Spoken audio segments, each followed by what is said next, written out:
Hi, everyone. Welcome to the These Pills Kill virtual news conference to detail what is happening today with the FDA's expected actions, which we believe will be game-changing when it comes to chemical abortion pills. Right now, as Kaiser Health notes, chemical abortion pills are used to commit 54% of all abortions before 9 weeks. But that's sadly not enough for corporate abortion, which has now been pushing to deregulate these deadly drugs. And today, we may very well be confronting a brand new frontier of abortion.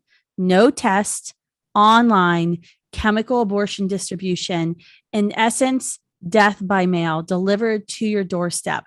My name is Kristan Hawkins. I'm the president of Students for Life Action and Students for Life of America. We are honored to serve more than 1,250 chapters in all 50 states, primarily millennials and Gen Z, the generations that have been targeted for abortions.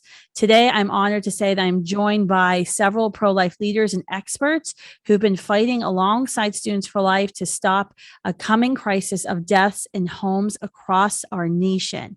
A lot has been written about the Dawes v. Jackson case, the case that has come before the Supreme Court challenging all abortion laws as we know it. And many believe that the decision that the Supreme Court hands down in June will likely mean more limits, even possibly pre-viability limits that will take place, banning abortions before a child can live outside of the womb. These may come at the heels of Mississippi's challenge to Roe, which is based on a law that was passed in Mississippi, which bans painful abortions that take place 15 weeks or later on preborn children. This is very, very exciting time for the pro-life movement right now, and very exciting change, something that we in the pro-life movement have been fighting for nearly 50 years. But sadly, today, more than 9 out of 10 abortions are taking place through 12 weeks of pregnancy. And so the fact is the majority of abortions are happening before 12 weeks. And many of these abortions, as I previously stated, are taking place using these drugs, chemical abortion pills. They're distributed and sold with health and safety standards. Currently, those are called REMS, which abortion vendors and the abortion lobby has been asking the FDA to get rid of, to make them entirely free of all of these REMS. And the FDA may actually do that today. This is according to what they've said in previous court documents. We are awaiting at any moment the FDA's decision on this. The continued politicization of chemical abortion pills, from Bill Clinton forcing them on the market back in 2000 to President Barack Obama reducing the health and safety standards in 2006 with the help of the currently nominated FDA commissioner, to today when President Joe Biden and his administration are pushing for complete deregulation of these dangerous pills that we already know results in deaths of children and sometimes their mothers, and can cause injury and infertility as well. This new market that is being pushed forward during, and it took place during the COVID crisis. It was being pushed forward by now current HHS Secretary Xavier Becerra, who oversees the FDA. During the COVID crisis, he was Attorney General of California and demanded that because of COVID, the risk of COVID, that women should be able to obtain these chemical abortion pills without ever seeing a doctor even confirming they were pregnant.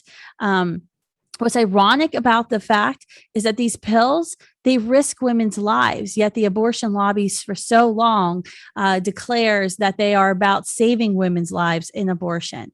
In fact, if you support abortion, and nobody on our call today here does, but if you do support abortions, you shouldn't want these chemical abortion pills to be released in the market without regulation anyway, because of the possibility of injury and infertility to women, and also the possibility that they can get into the hands of abusers, which there's been many stories published recently about this. So I want to get forward to this and get started introducing some of the guests who are on here today. We have a all-star lineup. First, we have physician and author Dr. Brent Boles, who is the medical director of Heartbeat International's Abortion Pill Reversal Network. He's a practicing obstetrician and gynecologist with more than 25 years of experience. He has served as a pro-life expert witness in federal courts and joined Students for Life even in our docuseries that we partnered with Heartbeat International on. It's called This is Chemical Abortion, produced along with our friend Charlotte Pence Bond, which details all the ways these chemical abortion pills kill and can also injure women. Author Marjorie Dannenfelser is also joining us today. She is the president of the Susan B. Anthony List, a political powerhouse. Under her leadership, SBA List and its super PAC, Women Speak Out, raised more than $61 million in the 2020 election cycle and contacted more than 8 million pro-life voters through door-to-door canvassing, voter mail, texting, digital communications. These efforts helped elect the largest incoming class of pro-life congresswomen in history, with 19 new pro-life women and 30 now pro-life women now total serving in the U.S. House of Representatives, more than double the previous record. That's astounding. Our last guest is attorney Catherine Glenn Foster, who's the president and CEO of Americans United for Life, which has been part of every abortion-related case before the Supreme Court since Roe versus Wade. AUL is a pioneer of the state-based model legislative strategy and is working to rebuild legal protections for life and defending them in court. She has litigated precedent, setting cases, and testified frequently. Over the last legislative session, so this spring, SBA List, AUL, and Students for Life are honored to work closely to develop a piece of model legislation at the state level, working to stop online distribution of chemical abortion pills. And these laws were actually signed in states like Montana and Oklahoma, Arizona, Indiana, Texas, and Arkansas. So Dr. Boles, as the physician, and I know you've just stepped away from serving patients, so I want to speed this up for you. I want you to specifically tell us how these pills work and why women should be skeptical about the sales pitch that corporate abortion continues to make, that they're safe.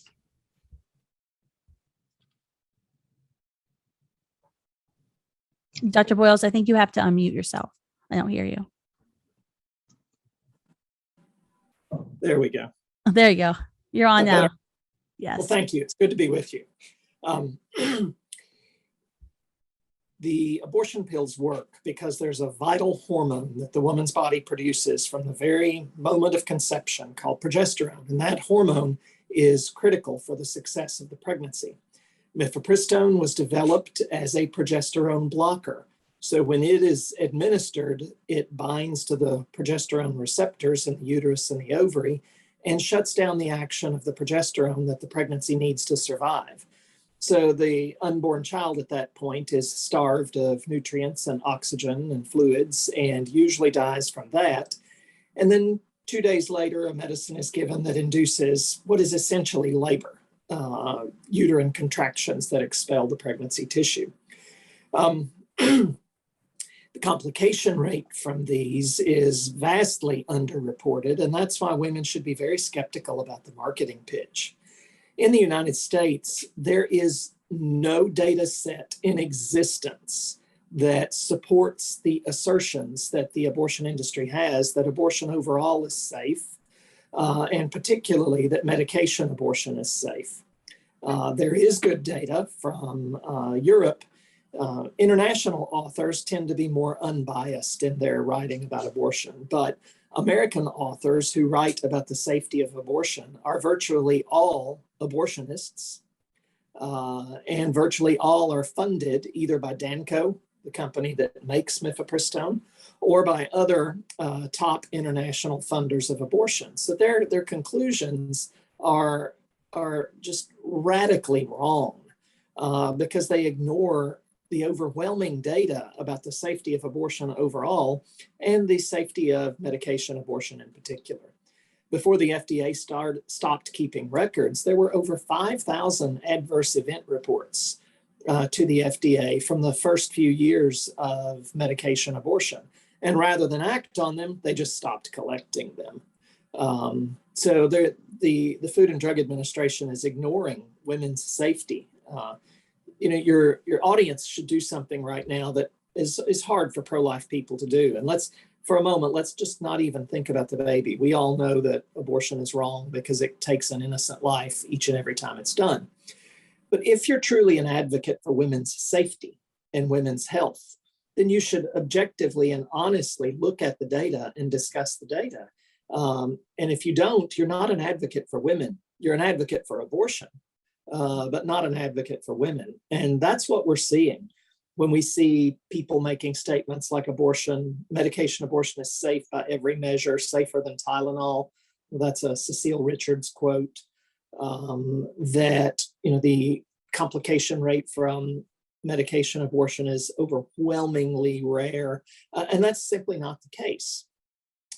Unbiased international research, particularly out of the country of Finland, where medicine is socialized and records are kept meticulously, has gone in and looked at complications during any pregnancy, whether it was prenatal care and a delivery, a miscarriage, an ectopic pregnancy, or an abortion. And they look at complications, and they look at deaths, and they look at long-term treatment for other problems, future preterm labor, depression, all those sorts of things that we know are affected by abortion. They report in a series published more than 10 years ago. That's how long this data has been available and been ignored by the FDA and by the abortion industry in America. More than 10 years ago, they completed a study that looked at almost 50,000 women who underwent medication abortion under 7 weeks gestation. And 1 out of every 5 had an immediate adverse event. Wow. And nearly 1 in 20 had to have surgery to complete the abortion, even though it was being done at 7 weeks. But now we're talking about doing them here at 10 weeks. And when you look at the complications that happen after a medication abortion, an excellent review of the complication data that exists by the American Association of Pro-Life OBGYNs that was released about a year ago, looked at more than 5,000 adverse event reports. And the most clearly dangerous, life-threatening, and sometimes fatal complications include infection and hemorrhage, and also include trying to perform an abortion medically on somebody who actually has an ectopic pregnancy or tubal pregnancy. Those are the 3 most common things likely to result in a serious problem or a potential fatality for the woman taking mifepristone. So the prior FDA requirement that an in-person evaluation be accomplished was designed to minimize those complications. You're at greater risk for infection and hemorrhage and needing surgery afterwards if you're farther along than you think. If you're outside of the range which this has been approved, which in the United States currently is 10 weeks. We know from experience it's being given much farther along than that, in violation of current FDA regulation. Why is that? Because if you're farther along, the current dose of mifepristone may not be sufficient to completely empty the uterus. So you're at greater risk for hemorrhage, you're at greater risk for infection. Well, when you go to no test abortion or the in-person requirement is gone, then the person providing the abortion pill and delivering it, having it delivered to the patient, has no way of estimating the gestational age other than by the patient telling them when her last period was. So when you're going on menstrual history alone, it's notoriously inaccurate. The pro-abortion American College of Obstetricians and Gynecologists admits that 50% of women are wrong on their due date when they go strictly on their period. So that means half of the women who are going to obtain a medication abortion by murder by mail are going to be wrong on their due date and are at greater risk for complications. The only way to know that a person has a tubal pregnancy or the pregnancy's inside the uterus is to either do an exam or an ultrasound, which can only be done in person. And the American College of OBGYN admits that 50% of women with an ectopic pregnancy do not have risk factors that you can identify during an interview. So of the ectopic pregnancies that are out there that don't know they have an ectopic and are seeking abortion services, half of them will get the medication and then later rupture their tube and potentially bleed to death internally. And the data that has been published and discussed by ACOG and by others in the abortion industry does nothing to legitimately address those issues. They simply say it's not an issue, but they don't discuss how it's not an issue. It is an issue, and we are going to see women hurt because of this. There is no doubt about that, no doubt in my mind at all. The FDA originally, they've already proven, I am 100% convinced that we're going to see a removal of the restrictions today, because they've already proven that they put ideology over women's safety. They did from the very beginning. They violated their own protocols in the approval of this medication. They knew it was going to be produced and sent to the United States by a Chinese pharmaceutical called Hualin, the name of the pharmaceutical company in China, that was already under discipline by the FDA for their faulty quality control standards. We weren't accepting other medications from Hualin at the time that we decided to accept mifepristone from Hualin. So they also require that for approval of a new medication, that there be a randomized placebo blinded trial to look at outcomes, efficacy, and safety. They skipped that requirement. All other medications require that, but not mifepristone.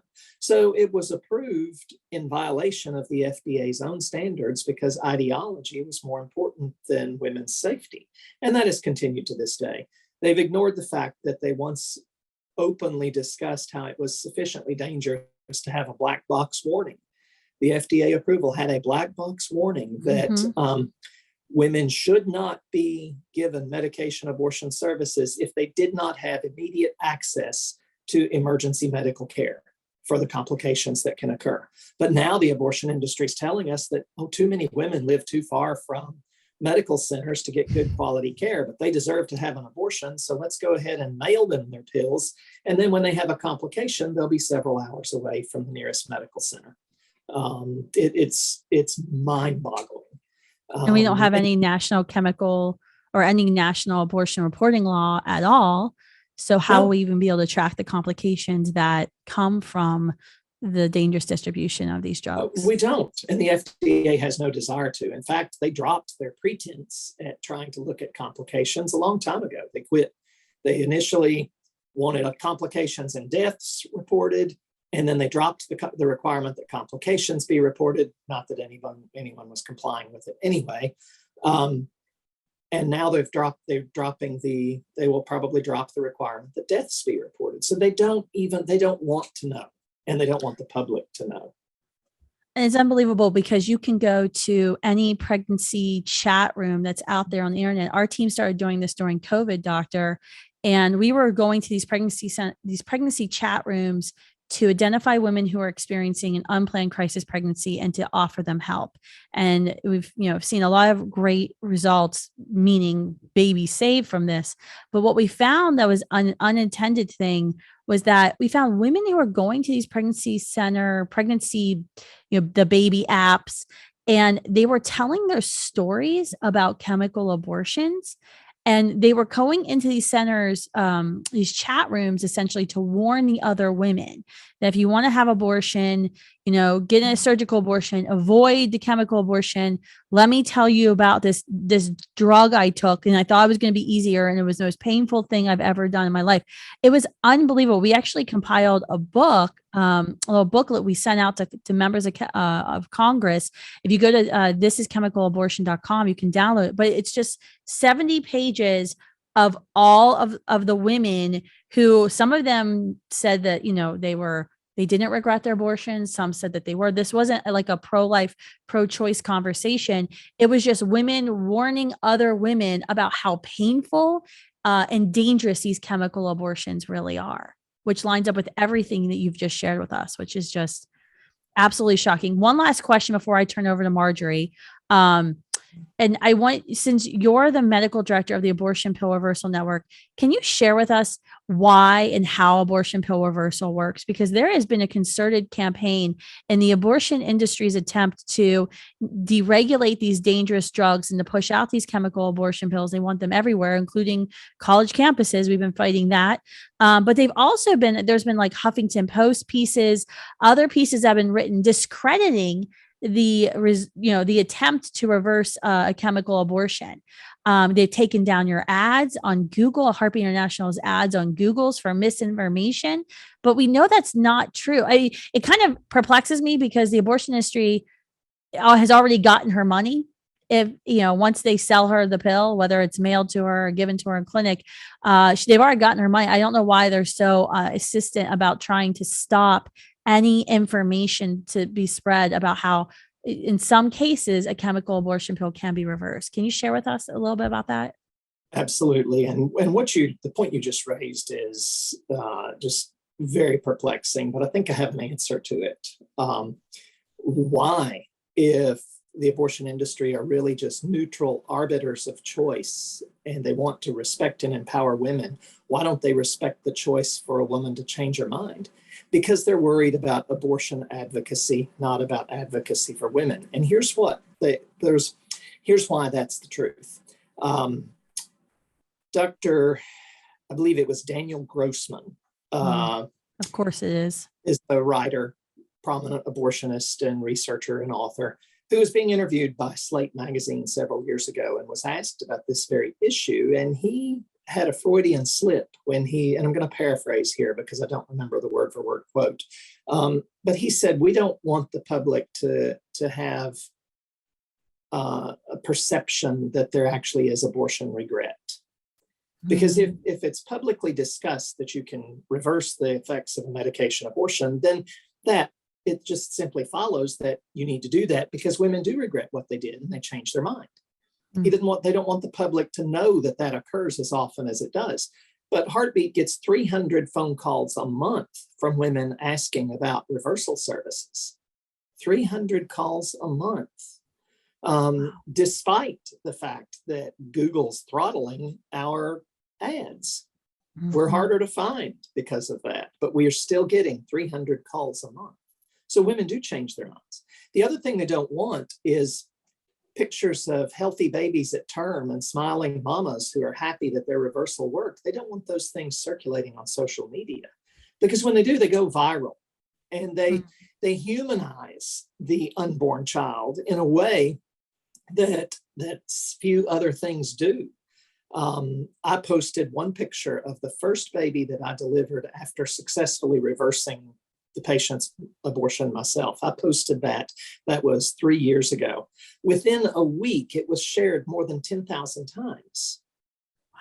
Wow. And that's just what my Facebook page notified me of. I don't know how many times it got shared on down the line from there, and commented on and reacted to. And the overwhelming majority of the comments and reactions were very positive. So they don't want the public to perceive that women actually regret it. And they don't want there to be the visual imagery of people who are happy that their reversal worked. Because the more the public awareness is raised, but you're right. They've already got their money. Why should they care? Because they care more about abortion advocacy than they do about advocacy for women and the woman's choice. How does reversal work? Real quickly, I don't want to take a lot more time. Mifepristone in itself is not a poison. It's not toxic, but its action to block the action of progesterone is what results in the death of the pregnancy.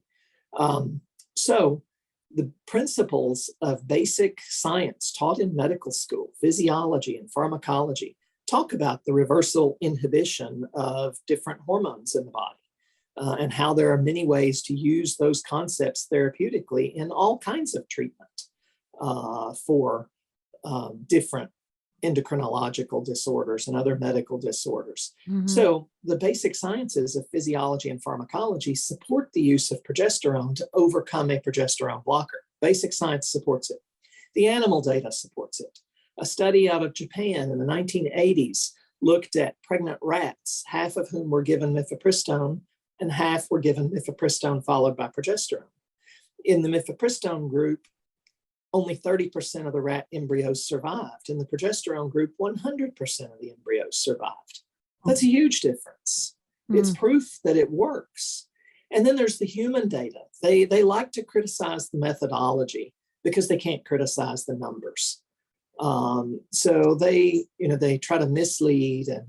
But the biggest study that evaluated the results of different attempts to reverse led us to the current protocol we use. That study tracked more than 500 patients. That's not just 3, 4, 5, or 6 patients. That's more than 500 patients. And what we call the high dose oral protocol group, which is what we now use for patients that wish to reverse who contact us at Heartbeat, 68% of the pregnancies survive if you use the high dose protocol group.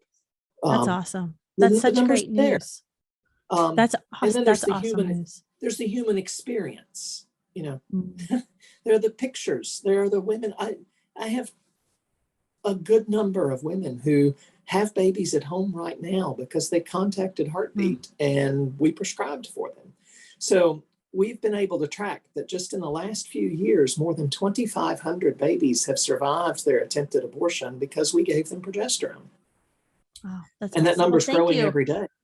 Thank you for all of this. This is fantastic information. I hope you can stay on for some of the Q&A that we might get in, Yes. because you are just a wealth of information. Marjorie, I don't know about you, but my blood was boiling when Dr. Boles was talking about the risk factors to women, how the FDA has violated its own protocols, racing to get this drug approved, and now is getting rid of all, what we anticipate, all, common sense restrictions on this drug to not protect babies, but protect mothers from dying.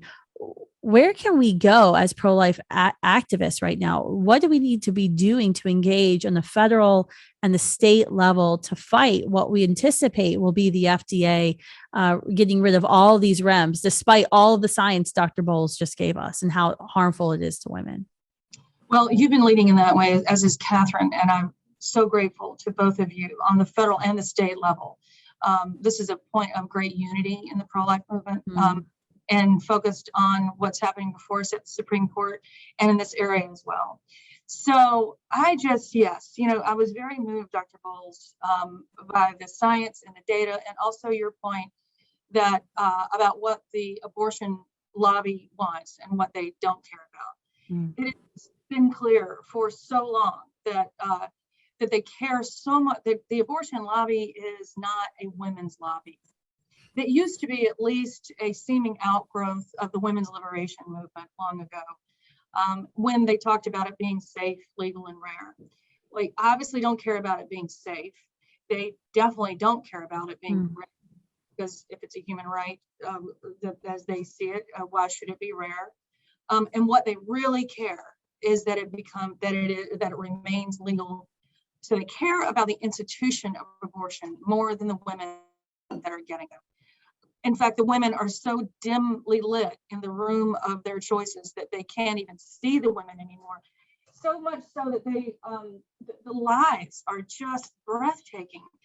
And you gave so much great information that there's a couple of things that I was going to say, and I'm only going to add a little bit more, but the lies seem to me the death throes of a dying cause. They see the Supreme Court looking at Dobbs, perhaps in June or July, we may see Roe overturned or sharply curtailed, allowing the states to act to protect unborn children and surround the mothers with love. They see this happening. They're willing to first tell through their outlets all over the country, receive these pills from out of the country, communicate to them that you need to stockpile these pills just in case for the future. Whenever you might need them, we're going to make sure that they're available to you.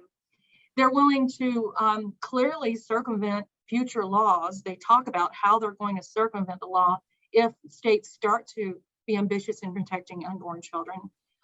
So the deceit and the deception, because of the commitment to the institution of abortion, to the great detriment of the mental and physical health of women, means that they can never pretend to be a part of the women's movement, that they never were in the beginning. I know that everybody listening here has probably heard the story, but in case you haven't, and that the NARAL was partly begun by one of the most prolific abortionists in the world, Bernard Nathanson, many years ago, who has recently died. And the founding of NARAL was based on lies, that that they about how many women were dying in back alley abortions, and that lie moving into the future, deeply embedded in the DNA of the abortion movement, has harmed women so profoundly that the lies just continue, because it's the ends justifies the means for them. Women really can't be trusted with the truth, because they can't really be trusted to make decisions for them and their unborn children within the context of their communities and their loved ones, because we know better what's best for them. We know that abortion being legal is more important than the few that will be hurt, perhaps irreparably harmed in more than one way, who go to an emergency room, perhaps, or worse, don't make it through. So there ought to be just unbelievable outrage on the part of women that they're being lied to. The problem is so many don't know that. So when you ask where we go, I think you know very well that as we move into a post-Roe era, and these pills are continuing to get trafficked through states where abortion isn't allowed, even at that stage, our work with governors and with federal elected officials is going to be more and more important. In fact, the most important. So much of our work has been theoretical up to this point, and now it's real. Now the passing of these laws all over the country, potentially with the leadership of great governors, and then possibly passing something, being as ambitious as we can be on the federal level, means that we have to have the presidency, we have to have the US Senate, and most importantly, we have to have governorships all over the country. It would be very easy for our movement to be buried after Roe is overturned because of the fear and fear that is induced by a great backlash from the other side. So that is a lot of the work that we do at Susan B. Anthony List, and it's working hand in hand with you guys doing the legislation on the ground in 7 states already. In Arizona, Arkansas, Indiana, Montana, Ohio, Oklahoma, and Texas have already enacted safeguards in their states of varying degrees that is trying to make up for the rims that are being potentially overturned. So more of that, of course, is what we need. And then there are 7 other states that are considering action for the next session. The thing I'm going to close on is something I don't know if Dr. Boles you've seen yet, but just in the last few days, we released through our research arm, the Charlotte Lozier Institute. And it is the first of its kind study using Medicaid data in states that allow a Medicaid to pay for abortions. And it found that the rate of ER visits following chemical abortions has increased more than 500%, growing much faster for chemical abortions than for surgical abortions. So the keeping of this information from women is malpractice if you call yourself a women's advocate. And I hope that as we move into the elections especially, and move into this next year where we may see a springtime for life, that we have a greater platform to be able to communicate the truth to women, because abortion will be a top level issue in the public discourse, and we'll be able to do that. And as we do that, we'll inspire governors and senators, legislators all over the country to be actually not looking at the best for women and their children, and therefore dismantling the abortion industry's lies and also their very institutions. Marjorie, you were right on there. I mean, I think a lot of folks think that, a reversal of Roe versus Wade means our job in the pro-life movement is done, but it's simply not. It's actually the very beginning of a new phase where it'll be a 50-state battle.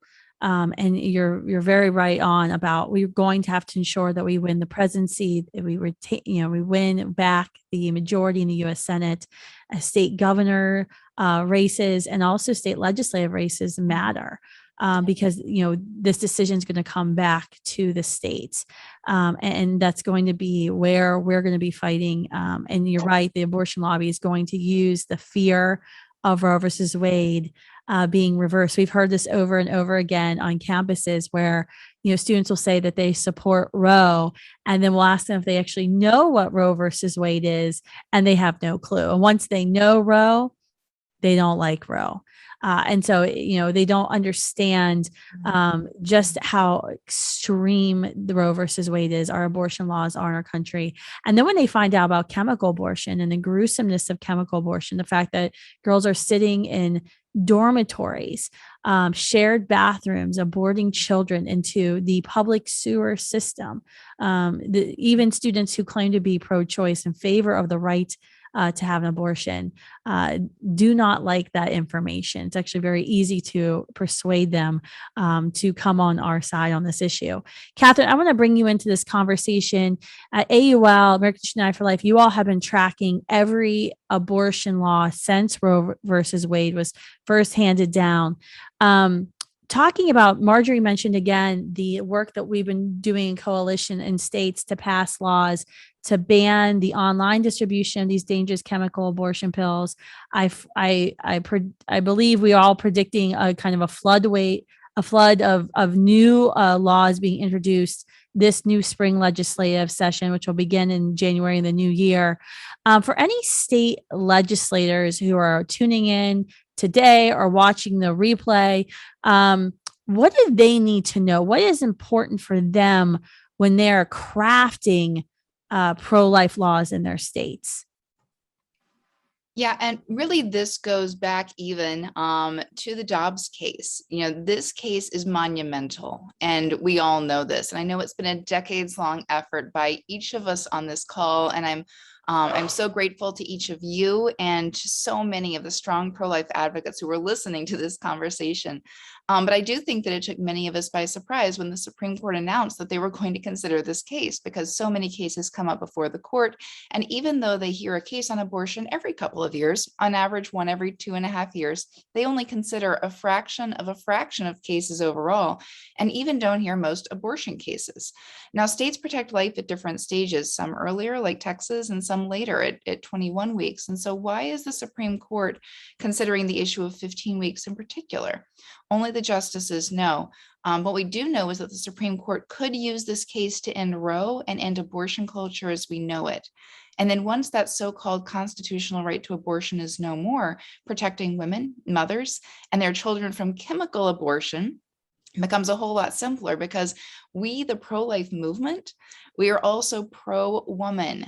We are about the people, not just base activism or mindless advocacy. And we celebrate those stories of hope and those photos of the happy moms and babies who are here thanks to the life-saving efforts of abortion pill reversal, and thanks to the efforts of Heartbeat International and courageous lawmakers and advocates and neighbors who stand alongside women in need. And you know what else? We are honest about the truth of abortion, even the abortion regret that so many women feel, like myself. And so we need the courts to reject the logic of abortion. That's that first major issue. And then once the logic of killing is rejected, then the alternative logic of protecting life becomes easier to move forward. So protections from chemical abortion, from pills by mail, from so-called telemedicine abortion, it is vitally important, because Planned Parenthood and other abortion businesses would love to be able to make money by prescribing these pills and shielding themselves from any responsibility to the women that they claim are their patients. Now, pro-life laws on chemical abortion can and will survive challenges against them. But what we really need is a culture change in the states where no pro-life protective laws are possible right now. California, New York, Illinois, just three major examples, states where state lawmakers are so radical, so hostile to the pro-life message that we will need to adapt. Now, condemning them and calling them radicals is not going to change their hearts, even though a lot of those lawmakers, let's face it, are radicals. But we all need to be thoughtful about how to engage and change those dynamics in states that are hostile to human life when Roe falls, and particularly on the issue of chemical abortion. So what can a pro-life lawmaker do? First off, we must trust women with the truth. So when we're crafting pro-life laws that protect women and children from the threat of chemical abortion, first, about 18 months ago, we had a group of pro-life national organizations come together to draft comprehensive legislation addressing the increasing problems with chemical abortion drugs. Now, what we found is that many of the states that passed good laws on things like informed consent and reporting public health data, they did that about 10, 15 years ago when chemical abortion pills were not commonly used. Now, especially post-COVID or in this COVID era, around 50% of abortions in the US are being done using these pills. And so states need to account for this difference, passing laws that are going to separate out the data to show how many complications are happening with these pills. In Arkansas, for example, they passed a law like this. And in that first year of data, we found that 88% of all abortion complications in that state were from these drugs. We also need to make sure that a woman understands that this is a serious drug and that she can suffer life-changing complications and that she needs to have a follow-up appointment, and that abortion pill reversal is possible. This is not the same as taking a Tylenol. We also need to require doctors to do proper screening to make sure that she's even a candidate for these drugs. Does she have an IUD? Is she within the gestational age limit? Does she have an ectopic pregnancy? All of these questions that must be asked and really investigated. We also need to make sure that the woman taking these drugs is doing so voluntarily without any kind of coercion or abuse from a parent or a partner or a trafficker, and that she is the person taking these drugs, that they're not being obtained for someone else. Now, here's the good news. In 2021, as we've shared, several states updated their abortion laws to address these concerns in various ways: Arkansas, Indiana, Louisiana, Montana, Oklahoma, South Dakota, Texas, West Virginia, state after state. And by next summer, close to a third of all states may have enacted strong protections for women and children. Now, we have a lot of good work ahead of us. All of us do, as allies and partners in the cause for life. Roe v. Wade looks set to be reversed in June. That's my hope. But the fight is going to continue until either our Constitution is rightly understood to protect all human life from abortion as a simple matter of justice, or until every state does so in its state law. And I am just so excited to continue carrying the banner forward for human life alongside each and every one of you. Thank you. Thank you, Catherine. Thanks for all the excellent work you're doing. We're definitely looking forward to continuing partnering with AUL and SBA lists as we move state to state. I know the pro-life gen, the post-Roe generation is ready to go and to get to state capitals across the country. I guess I have a question for all of you today. On a scale of 1 to 10, how significant is today's change that the FDA, that we believe they're going to be proposing to get rid of all of the common sense REMS, these safety regulations on chemical abortions? How significant is that right now? I mean, I would give it an 11. The change and what it does to our culture, it changes the debate from the sidewalk to the lonely bathroom, where a woman who is unsafe and unhappy and miserable is self-aborting. So that change means that we're less engaged in the public arena because it's secret. It's behind closed doors. She doesn't get the information, as Catherine was pointing out, that she needs. She's being counseled, if she does go to an ER afterwards, to say that she had a miscarriage. And so they don't even have the information to support her in the way that she should be supported, because of they're so afraid of communicating adverse events that they're willing to endanger her again because of that.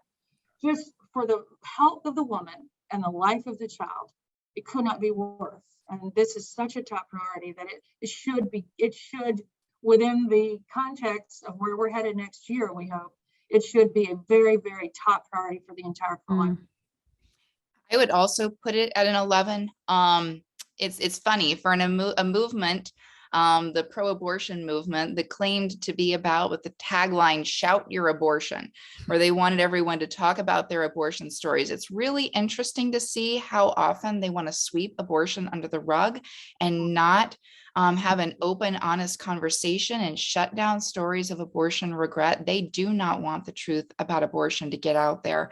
And they do not want the truth about chemical abortion to get out there. And when I'm putting it in 11, I'm especially thinking, I mean, absolutely, it creates a culture change. It creates a culture that devalues life and subjects women to coercion and abuse beyond even what we've seen thus far. But I'm also thinking about that individual woman, not just the culture, but each individual woman who's making that decision, who's all of a sudden under so much more pressure, and all of a sudden doesn't have those same protections in place. And what is her life going to look like going forward? For her, it is an 11 out of a 10 change, because every single one of these abortions is life-changing. I guess there's so many things to discuss. I know our time is limited. It's unbelievable what's going to happen today. I guess Dr. Boles, maybe Dr. Boyle, you could help us, because I get this question a lot at, churches and with Christian believers, folks who don't actually know what chemical abortion is, which is why you can go to thisischemicalabortion.com and watch docuseries. But can you quickly explain how chemical abortion pills are not birth control pills? Birth control pills, by definition, will prevent. That is the goal of being on a birth control pill. It doesn't always work, but it greatly, when taken correctly, greatly reduces the chances of an unplanned pregnancy. Abortion pills get rid of the pregnancy once it's established. It doesn't prevent anything. That's the definition of the word contraception, which is prevention of conception. Abortion pills are not contraceptive. They don't prevent pregnancy. They prevent live birth. So they're very different, very, very different. What about Plan B and chemical abortion pills? They're also not the same thing. The goal of Plan B, or what you may call emergency contraception, or the morning after pill, is that if an act of intercourse occurs and protection wasn't used, or there was no birth control and it was just done spontaneously, then the theory is that if you take that within 3 days, you get a 3/4 reduction in your risk of conceiving. The reason I don't advise Plan B is that if a conception has already occurred by the time you take it, it may interfere with the implantation of that zygote rather than prevent the zygote from being created. So I don't. And if you Google zygote, what does Google tell you a zygote is? It's a tiny human being. Thank you. Those are just terms: zygote, embryo, fetus, newborn, infant, toddler, adolescent, teenager, God help us all. Not viable. I raised 4. So, adult, middle age, baby boomer, centenarian, whatever term you use, those are not descriptions of your humanity. They are identifying descriptors of where you are on the spectrum of human life.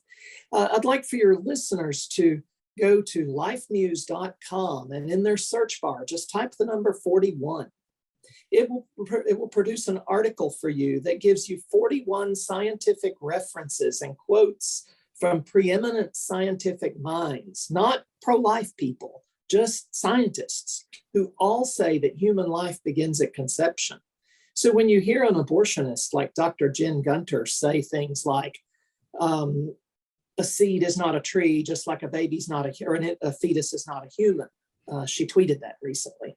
This is so completely ridiculous and unscientific, because she went to medical school. Every textbook that teaches embryology in medical school, in chapter 1, usually says human life begins at conception. Unbelievable. Marjorie, I'll challenge your listeners to, if anyone can find an embryology textbook that doesn't say that somewhere in it, the first one who can get me a reference, I'll send you a $100 Apple gift card. Such a thing does not exist. You're a born teacher. I love it. You can tell he talks to college students. Apple gift card. Then my kids would love that. Marjorie, and I guess also Catherine, what are your all's thoughts? A question came in. What can we do to codify these REMs at a federal level? I know Congressman Bob Good has his new HR 5136, the Tele-Abortion Prevention Act. I just recently spoke with him. We're going to be posting a video with he and I right after this webcast talking about that. But what can we do? Is there anything we can do federally? Like when there's the red wave in 2022 and Republicans control the House and the Senate again? Well, I think the biggest problem we have is filibuster. That I think that there's going to be quite a tectonic plate shift after Roe versus Wade is overturned. And we may see Democrats perhaps coming our way a little bit, like not immediately, not before the next presidential maybe, but I do think that that's going to happen because now it's not theoretical. Now this is real. So codifying the RIMS requires having 2/3 of the U.S. Senate, which would take a miracle, which happens a lot. But it would take a miracle for us to have 2/3 in the Senate, given the current political climate. So it would take that. That is why we're working so closely together to do this on the state level in every single place that can. There are about 30 states that would and could do this and be very ambitious on life, and they could also basically put in their own codes what the protections are that we want to have on the federal level. Catherine, do you have any thoughts on that as well? Yeah, that's absolutely right. We are working very hard on the state level to make sure that is every state that is open to this and is willing to pass such a law and pass these protections is doing so. And that's why we formed this coalition, right, to get the best possible data, the best possible model bill put into place so that states could have that available as a resource to them. When it comes to the federal level, that is exactly what our lawmakers should be doing. This should be a bipartisan, universal issue, the way so many of these issues used to be, when we're talking about protecting human rights and protecting women and making sure that women aren't at risk for this, dramatically increased risk of hemorrhage and of sepsis and of life-threatening infection. This is an issue that every lawmaker should be on the same page about.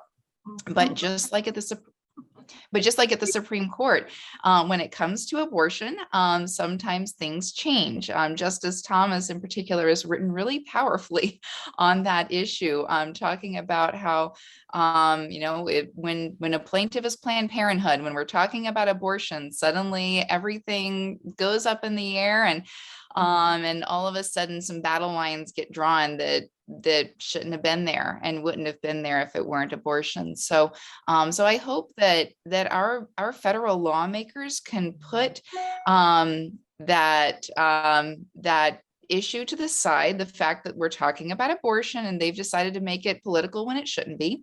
I hope that they can focus on human rights and on women's rights and on protecting women and children, and maybe listen a little bit less to their pocketbooks and a little bit more to their hearts and their consciences. And if they can do that, then this should be an easy win at the federal level. But until then, we're looking to the states.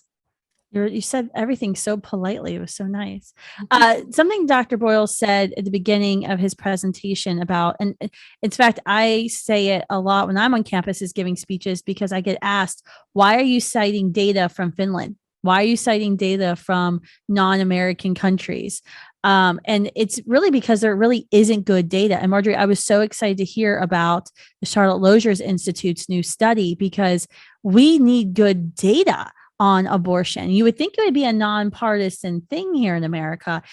Marjorie, do you think that the issues that we already know women and these risks factors to chemical abortion, now with the FDA drop, presumably they're going to drop all these common sense RIMS. Do you think that makes the case for why we need to push for a national abortion reporting law of some kind? Yeah. I mean, I know that Dr. Boles, you referred to this as well, or maybe it was you, Kristan. Yeah, I mean, that has been, it is tough. It's a tough lift. And I think it's because it seems like it's in the weeds, but it's not at all. It's information that we have to know that we can reveal and convey to legislators and women also. The national border, the requirement that these adverse events be and also just all abortion statistics be reported is so fundamental, so elemental in how you come up with healthcare policy, that you don't know the area within which you legislate, and then you just go and read about it later. It makes no sense. I just wanted to mention real quickly that if anybody wants this study that's listening, it's available, and it is based on what you said before, that it was required, these adverse events, it was required that they be reported until 2019. And then now they're not being reported at all. but from 2000 to 2019, over 3,800 adverse events were reported to the FDA, with 20 deaths and more than 500 life-threatening complications. Now we know that, and we know that think about that and how bad it's going to be if these pills are distributed in the numbers that the abortion movement has promised, and what that's going to look like in ERs all over the country. Yeah, absolutely. Thank you. Thank you for that insight, because I think you're right. This will be a very heavy lift, but it should not be. It should be very common sense. I want to give everybody a couple of, we got to give everyone shout outs here of where you can go for more information. I know if you're a member of the media and you want to interview Dr. Boles or Marjorie or Catherine, you can go to just email media@studentsforlife.org.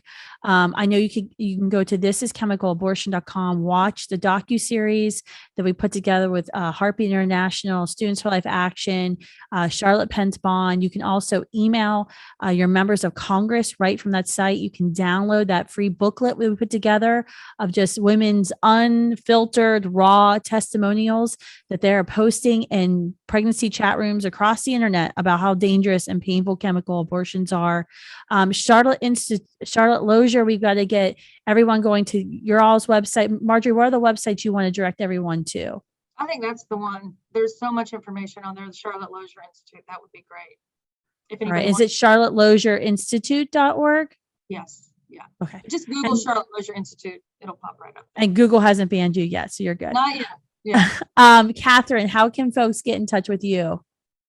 Our website is aul.org, and you can go there to find all of our information, our research, our legal briefs, our Defending Life book, where we track every life-related law from fertilization to all the way to the grave in all 50 states. We rank all the states. We have suggestions for what they can do next. We talk about what's going to happen in each state once Roe v. Wade is overturned finally.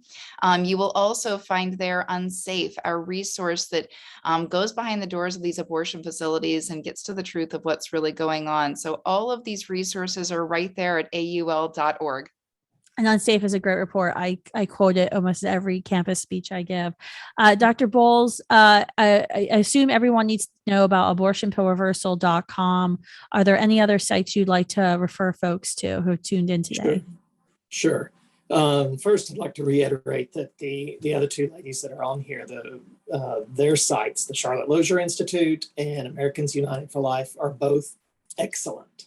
The recent report that AUL put out called Unsafe, everybody should get, especially if they have an interest in legislative advocacy. So you can look at what the different state-by-state situations are. It's an incredibly well done piece of information. And so is the report that Marjorie just talked about from the Charlotte Lozier Institute that came out. I've seen some preliminary stuff about that, and it's also very, very nicely done.